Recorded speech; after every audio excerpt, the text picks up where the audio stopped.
Hi, Public House kids. Remember this month we're learning about kindness. I hope you enjoy the story about the Good Samaritan and you can have conversations this week about what it means to be a good neighbor. Enjoy!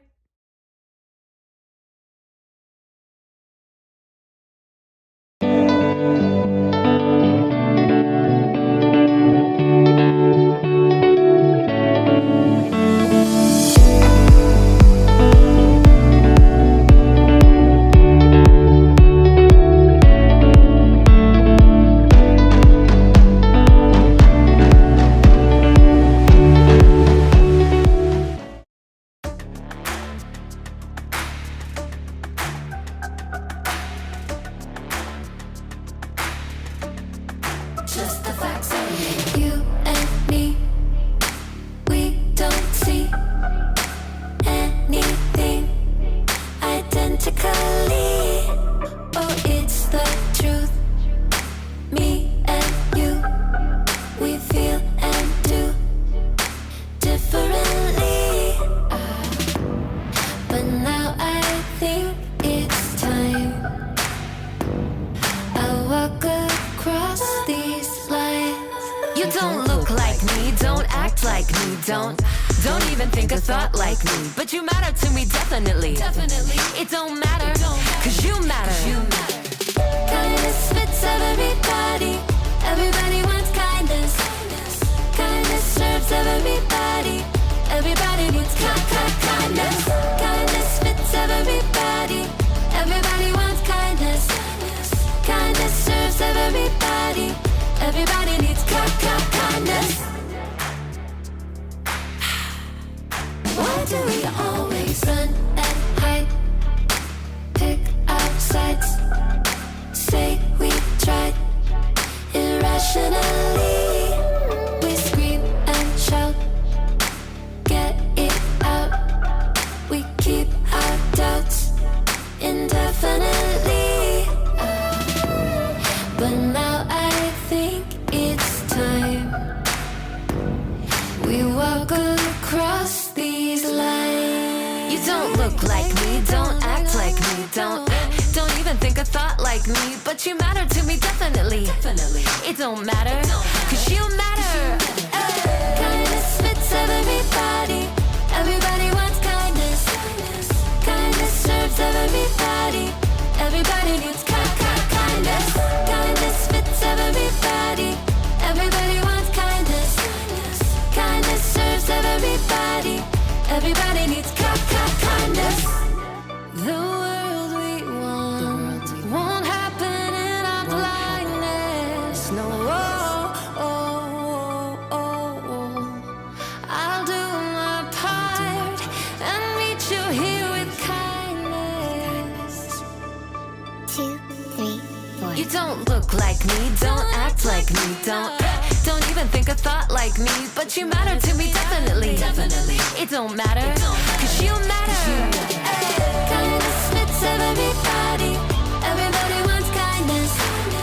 Kindness serves everybody. Everybody needs kindness. Kindness fits everybody. Everybody wants kindness. Kindness serves everybody. Everybody needs kindness.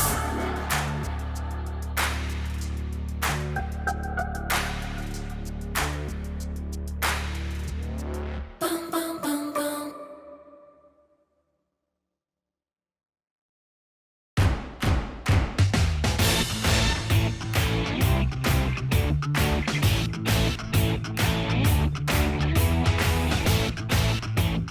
What's up, people? I am Haley, and I hope you came to cheer today because I am and always have been a super fan! I'm telling you, the town I grew up in, we all rooted for the home team. We ate, drank, and slept orange. And whether we were there in the stands or watching from home, we cheered our hearts and our lungs out for our team. That's what's called kindness. Kindness is showing others they are valuable by how you treat them. And if you're wearing orange like me, you can expect some first-class treatment. But if you're wearing blue, then that means you're a fan of that other team, our rivals.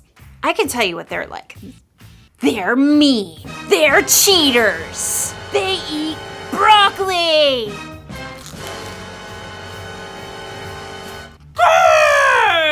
They're pretty scary. I've actually never met one in person, but that's what I've heard. I am not a fan. Not a fan. You know, if I saw someone on that blue team lying on the side of the road, you know what I'd do? I'm actually not sure what I would do. I'm not sure. But today's Bible story will help us know what we should do. Broccoli!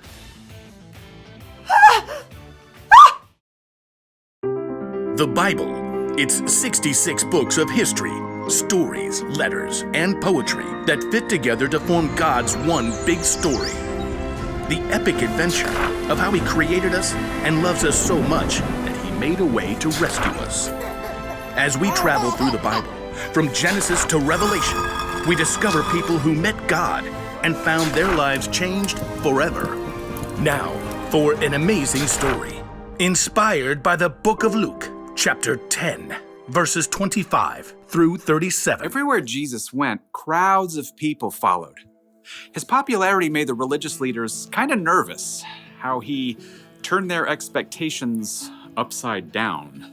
What is he up to anyway? So they began to look for ways to trip him up. One day, a law expert saw his chance to test Jesus. Teacher, what must I do to inherit eternal life? Jesus turned the question right back on the law expert. What is written in the law? How do you read it? Love the Lord your God with all your heart and with all your soul and with all your strength and with all your mind. And love your neighbor as yourself. You have answered correctly. Do this and you will live. But the law expert wanted to discover the very least he could do to obey the law, so he got tricky. Yes, but really, who is my neighbor? Jesus looked directly at the law expert and he saw what was in his heart. So Jesus began a story. A man was going down from Jerusalem to Jericho. Now, if Jesus were to tell this story today, it might go something like this. There's a man that we'll call Ben, who needed to travel from Jerusalem to Jericho. It was a lonely, rugged road, but he was well prepared. Got my water skin, got my quail jerky, got my snake repellent, got my large number of clinking gold coins. Stick 'em up! Uh-oh, forgot my mace. A band of robbers attacked Ben. They took everything, leaving him half dead by the side of the road. Help! Please, help me.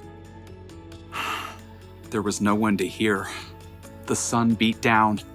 Shadows shifted as the day wore on. At last, he heard footsteps. Through shimmering heat, he could barely see a man in khakis and a blue button-down shirt. In the beginning, let me Google the Greek word for beginning. That'll make me sound more intelligent. The man was a preacher working on his Sunday sermon. Help me. The preacher spotted Ben lying there in the dust, but he immediately looked down at his phone, pretending not to see. Instead, he crossed to the other side of the street, putting as much space between him and Ben as possible. Please. But the preacher was gone. Ben's throat was dry now. He could barely swallow. Finally, he saw someone else. I've got peace like a river, I've got peace like a river, I've got peace like a river in my soul. A worship leader was now trekking down the road. He wore skinny jeans, an unnecessary scarf, and AirPods. Help me. Well, the worship leader definitely saw Ben, but he cranked up the volume on his AirPods and shimmied to the other side of the road as he passed. I've got peace like a river, I've got peace like a river, I'm gonna run away. As the man's voice faded away, Ben was left in despair. Shadows lengthened as evening approached. Once again, Ben heard someone coming. Turning his head, he could just barely make out a donkey. Perhaps he could tell from the way the person was dressed that this person wasn't a Jew. He was a Samaritan. Oh no. Jews and Samaritans were enemies. Even though the two groups were related, there was a history of bitter conflict between them, and the Samaritans worshiped God in a different way than the Jews did.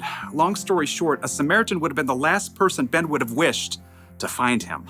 What's that by the road? Instead of ignoring Ben, though, the Samaritan man slowed down and got off his donkey. Oh no, who did this? The Samaritan quickly rummaged for supplies in his bag.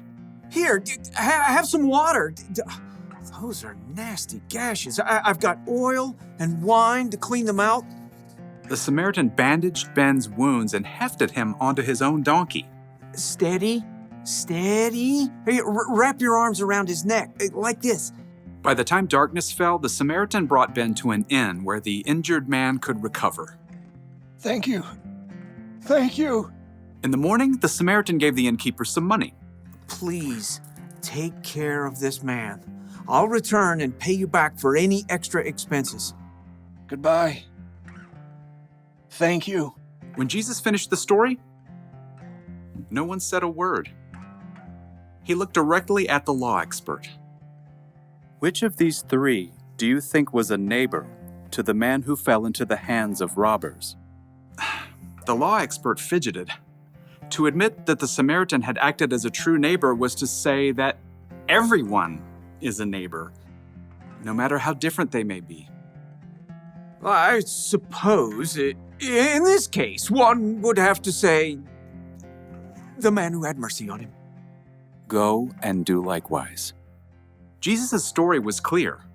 Love your neighbor as yourself isn't limited to just the people in your neighborhood. Your neighbor means anyone who needs you to show them God's love.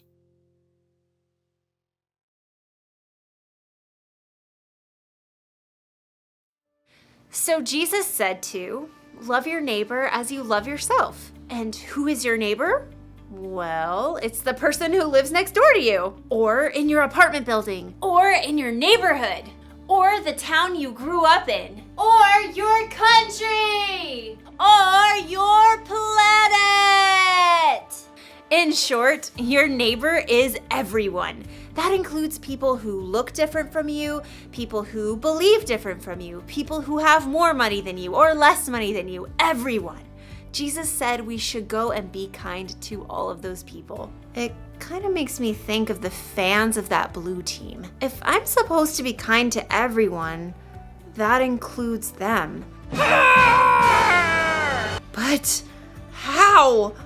How can I be kind to someone who's so different? Maybe I could try putting myself in their shoes. Whoa. Well, that's a start. What else can I do? Maybe I can find out more about the Blue fans so I can see what we have in common. Like, I'll bet they grew up rooting for their team just like I did. I'll bet they cheered their hearts and their lungs out. And I bet they ate, drank, and slept blue too. Maybe we're more alike than we think. Or maybe we're just different. And that's okay. In fact, it's incredible to know that there are billions of people with all kinds of differences all over the world. So here's the one thing for us to remember today. Be kind to people who are different from you. Don't just think about what you'd want or need. Put yourself in their jerseys and think about what they'd want or need. It really is possible to be kind to everyone. You know, I hate to admit it, but I look good in this color. And another thing, broccoli? It's really not that bad.